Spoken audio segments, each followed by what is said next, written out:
ትሁትና ተመስገን ታሪክ ሰሩ።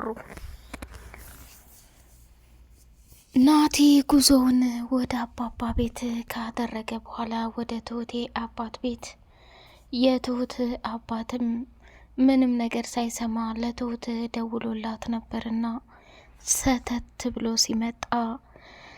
ሲደውልላት ሄዳ ተቀበለችው።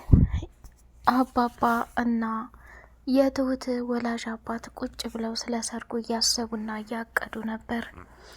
በሰርጉ መካከል እጅጉን በጣም በሚገርምና በሚደንቅ ሁኔታ እራሷን መቆጣጠር አቅቷት፣ ተመስገንም ደግሞ የሽምግልናውን ጉዳይ ገና መቼ ተወያየንበት፣ መቼም ሽምግልና ሳይፈቀድ ልጄ ሚስት ናት ብሎ ሊባል አይቻልም። ስለዚህ እያንዳንዱ የምታደርገውን ነገር ማሰብና ማገናዘብ የሚባል ነገር ይኑርህ። ምንድን ነው ወግና ባህሉን ጠቅላላ ረሳችሁት እሳ ብሎ የትሁቴ አባት መናደድ ጀመረ። ናቲ እንደ ቁም ነገር ኮተቱን ሰብስቦ ከከተማ ወደ ገጠር መጥቶ ነበር። ወደ ቤት ሲገባ አባባና የትሁቴ አባት ደንግጠው ተነሱ። ተመስገን ራሱን መቆጣጠር አቃተውና ተመስገን ማለት እንዲህ ነው። ተመስገን እኮ ቢያንስ አንቺን ጠልፎ ደፍሮሻል፣ ብዙ ነገር አድርጎሻል። ስለዚህ ልጃችሁን ለጠለፈና ለደፈረ ሰው በፍጹም መስጠት የለባችሁም። እኔ ብዙ ሀብትና ንብረት አለኝ። እናቴም የሀብታም ዘር ናት፣ አባቴም እንደዛው። መኪናው፣ ቤቱ እንደ ጉር ነው። ስለዚህ በፍጹም ተመስገን ሊያገባት አይችልም ብሎ ሲናገር፣ ተመስገንም ራሱን መቆጣጠር አቃተውና ብድግ ብሎ ከሚባለው በላይ በእርግጫ መራገጥ ጀመረ። ትሁቴም ደግሞ ይህን ያክል ልትናገረው የምትችለው ምንም ምክንያት የለህ ናቲ፣ አንተ ማለት ራስ ወዳድና አረመኔ ሰው ነህ። ገጠር እንኳ ከመጣሁኝ ጀምሮ አንድ ቀን ምን ላይ ነሽ ብለህ እንትን ብለህ አታቅም። ስለዚህ ለእኔ ባልም ሁሌ ነገሬም የሚሆነው ተመስገን ብቻና ብቻ ነው ብላ ስትናገር፣ እንግዲህ ተመስገን ራሱን መቆጣጠር አቅቶት ናቲን በእርግጫ ሲለው ሄዶ ድፍት ብሎ ቀረ። እንግዲህ እጅግ በጣም በሚገርም ሁኔታ የተመስገን ጀግንነት ለፍቅር የከፈለውን ዋጋ በጣም ነው የደነገጠው ማለት ነው። ብዙ ነገር ከፍሏል። በገጠርም ላይ ህይወቱን አሳልፏል እና መጨረሻ ላይ ትሁቴን የራሱ ማድረግ ግዴታ ነው ማለት ነው። ግን ናቲ ምንም ነገር ሳያደርግ ጭራሽ አባባን ወርቅና ንብረት ሰርቆ የማያፍር ቲና ባትኖር ኑሮ የአባባን ሚስት እድል ወዳለችበት ቦታ ላይ እንፈልግና እዛ ቦታ ሂደን መፈለግ አለብን ብሎ ሲላት፣ እሷ ምሽ ብላ ፍለጋዋን ልትቀጥል ስትሄድ የመኪና አደጋ አስበልቷት ቲና ናት እንግዲህ ናቲን ገፍትራ መስዋዕትነት አድርጋ ያተረፈቻት ማለት ነው። እሷ ግን በጣም በሚያሳዝንና በሚገርም ሁኔታ ደንግጣ ስለነበር ራሷን መቆጣጠር አቅቷት ድፍት ነው ያለችው። ይህንን ያደርጋል ብላ በፍጹም አላሰበችም፣ አልገመተችም። እሷም እንደው ዛሬ ፈጣሪ ሲልልኝ እንጂ ከመኪና አደጋ በፍጹም አልተርፈም ነበር፣ ሙቼ ነበር እያለች ራሷን ማሰብና ማሰላሰል ጀመረች። ሰላም ሰላም ሰላም! ውድ የተከበራችሁ የተወደዳችሁ የሌላ ኤንድ መሐመድ ቤተሰቦች እጅግ በጣም ተወዳጁና በጉጉት ስንጠብቅ የነበረው የትሁቴ ድራማ እንደቀጠለ ይገኛል። ቲና አሁንም አይነ በሲር ሁና እዛ ቤት እየተጫወተችባቸውና ታሪክ እየሰራችባቸው ትገኛለች። በመጨረሻ በሚገርም ሁኔታ እንግዲህ ቲናን እየተጫወተባት ገንዘቧን ሊበላት ያሰበው ሚስት ከወንድሙ ጋር ከሚባለው በላይ እየማገጠችና እየተጃጃለች ቲና አታየኝም ብላ እሷ ደግሞ ብዙ ነገር እያደረገች ትገኛለች። ቲና ግን የሚጫወትባትን ሰው እየተጫወተች ስለሆነ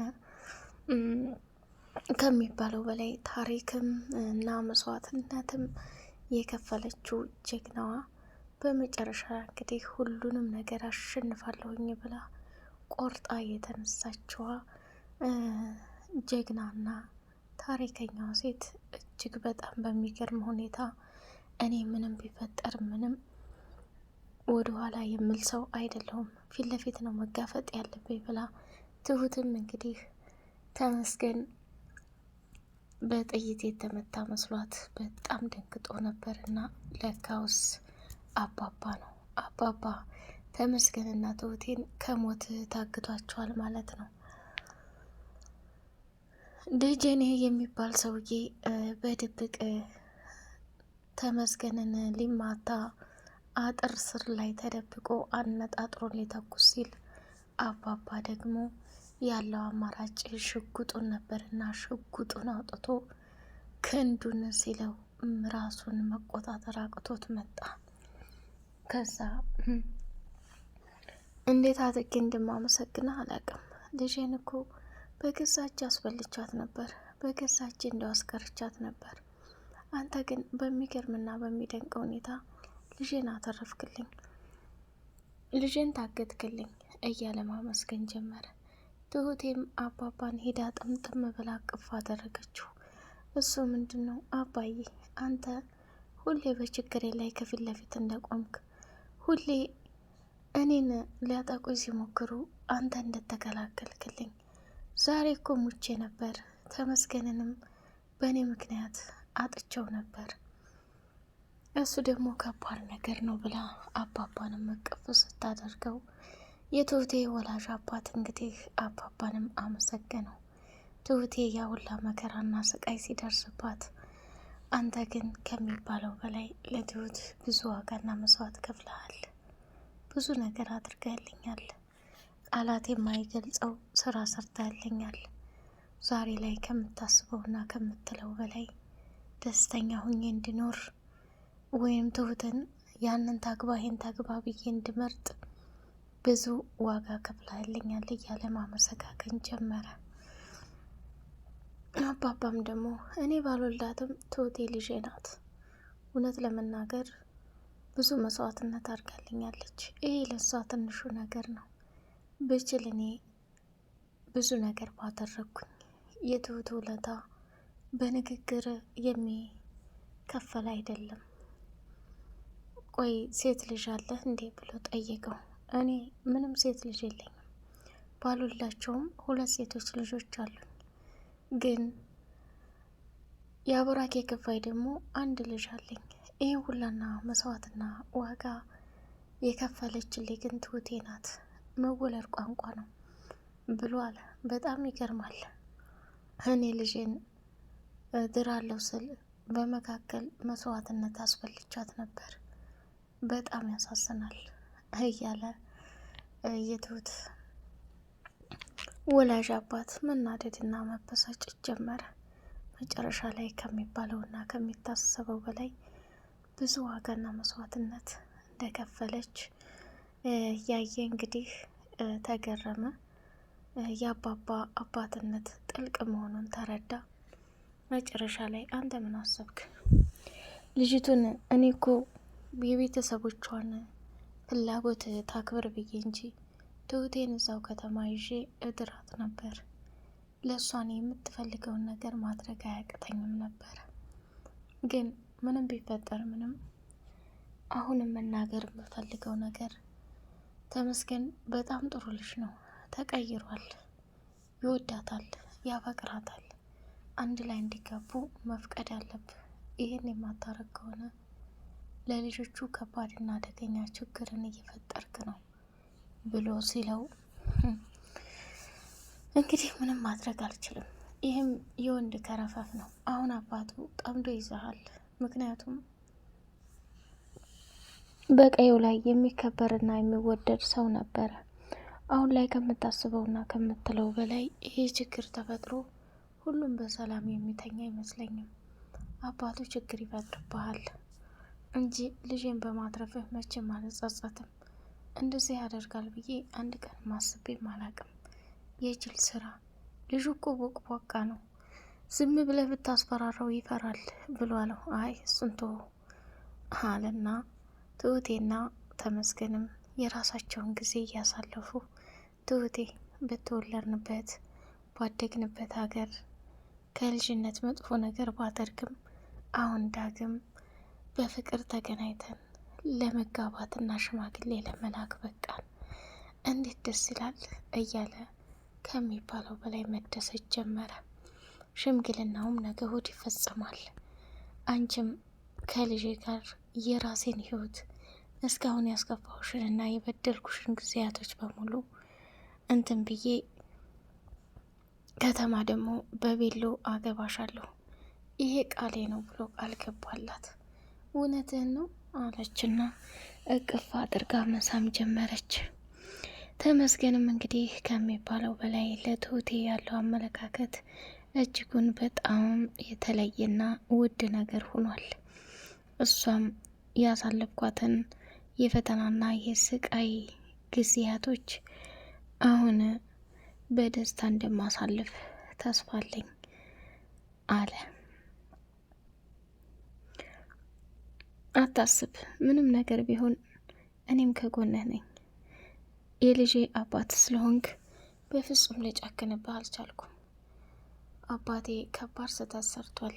እኔ ነገሮችን አስተካክዬ በደስታ ሁሉም ነገር ያልቃል ብዬ ስል ጭራሽ ጠለፋ። እንዲሁ ሰው ከአንዴ ሁለቴ እንዴት አይማርም?